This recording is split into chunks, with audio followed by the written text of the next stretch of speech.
ಚಿಕ್ಕಮಗಳೂರಿನಲ್ಲಿ ಮಳೆಯಿಂದ ನದಿಗಳಲ್ಲಿ ನೀರಿನ ಪ್ರಮಾಣ ಏರಿಕೆ ಆಗಿದೆ. ತುಂಗಭದ್ರಾ ನದಿಗಳ ಹರಿವಿನ ಪ್ರಮಾಣದಲ್ಲಿ ನೀರೀಗ ಹೆಚ್ಚಾಗಿರೋದು. ಭದ್ರಿಯ ಅಬ್ಬರಕ್ಕೆ ನದಿಯಲ್ಲಿ ಮುಳುಗಿದಂತ ಕ್ರೇನ್. ಚಿಕ್ಕಮಗಳೂರು ಭಾಗದಲ್ಲಿ ಈಗ ಮಳೆಯಾಗ್ತಾ ಇದೆ. ಹೀಗಾಗಿ ನದಿ ಹಳ್ಳ ಕೊಳ್ಳಗಳೆಲ್ಲ ತುಂಬಿ ಹರಿತಾ ಇವೆ. ಸೇತುವೆ ಕಾಮಗಾರಿ ಕೆಲಸಕ್ಕೆ ನದಿ ದಡದಲ್ಲಿ ನಿಂತಿದ್ದಂತ ಕ್ರೇನ್ ಅದು ಕೂಡ ಈಗ ಮುಳುಗಡೆ ಆಗ್ಬಿಟ್ಟಿದೆ. ನೀರು ಕಡಿಮೆ ಇದ್ದ ಕಾರಣ ನದಿಯಲ್ಲೇ ಬಿಟ್ಟು ಹೋಗಿದ್ದ ಚಾಲಕ. ನಿನ್ನೆಯಿಂದ ಮಳೆಯಾಗಿರೋದ್ರಿಂದ ನೀರಿನ ಪ್ರಮಾಣದಲ್ಲಿ ಭಾರಿ ಏರಿಕೆ ಆಗಿದೆ. ಮಳೆಗಾಗಿ ಮುಗಿಲು ನೋಡ್ತಿದ್ದ ರೈತರ ಮೊಗದಲ್ಲಿ ಮತ್ತೊಂದು ಕಡೆ ಮಂದಹಾಸ ಮೂಡಿದೆ.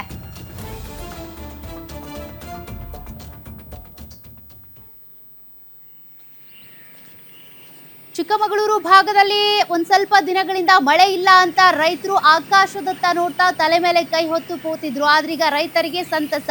ನೋಡಿ, ಮತ್ತೊಂದು ದೃಶ್ಯವನ್ನ ನೀವು ಗಮನಿಸ್ತಾ ಇದ್ದೀರಿ. ಕ್ರೇನ್ ಮುಳುಗಡೆ ಆಗ್ಬಿಟ್ಟಿದೆ. ಹೆಂಗೂ ನದಿಯಲ್ಲಿ ನೀರು ಕಮ್ಮಿ ಇದೆ ಅಂತ ಅಲ್ಲೇ ನದಿ ತಟದಲ್ಲಿ ಕ್ರೇನ್ ನಿಲ್ಲಿಸಿ ಚಾಲಕ ಹೋಗಿದ್ದ. ಆದ್ರೀಗ ಮಳೆ ಯಥೇಚ್ಛವಾಗಿ ಆಗ್ತಾ ಇದೆ. ಹೀಗಾಗಿ ಕ್ರೇನ್ ಮುಳುಗಡೆ ಆಗ್ಬಿಟ್ಟಿದೆ. ಅದಕ್ಕೆ ಸಂಬಂಧಪಟ್ಟಂತ ಚಾಲಕರು ಅಥವಾ ಯಾರಿದ್ದಾರೆ ಅವ್ರು ಬಂದೀಗ ಕ್ರೇನ್ ಅನ್ನ ಬೇರೆ ಕಡೆ ಶಿಫ್ಟ್ ಮಾಡಬೇಕಿದೆ. ತುಂಗಭದ್ರಾ ನದಿಗಳ ಹರಿವಿನ ಪ್ರಮಾಣದಲ್ಲಿ ಈಗ ಹೆಚ್ಚಳ ಆಗಿದೆ. ಚಿಕ್ಕಮಗಳೂರು ಭಾಗದಲ್ಲಿ ಮಳೆ ಆಗ್ತಾ ಇರೋದ್ರಿಂದ ರೈತರ ಮೊಗದಲ್ಲಿ ಸಂತಸ ಇದೆ. ಕಾರಣ ಕೃಷಿ ಚಟುವಟಿಕೆಗಳಿಗೆ ಇಷ್ಟು ದಿನ ಹಿನ್ನಡೆ ಆಗ್ತಾ ಇತ್ತು. ಇನ್ಮೇಲೆ ಎಲ್ಲ ಕೆಲಸಗಳು ಸಕಾರ್ಯವಾಗಿ ಆಗುತ್ತೆ.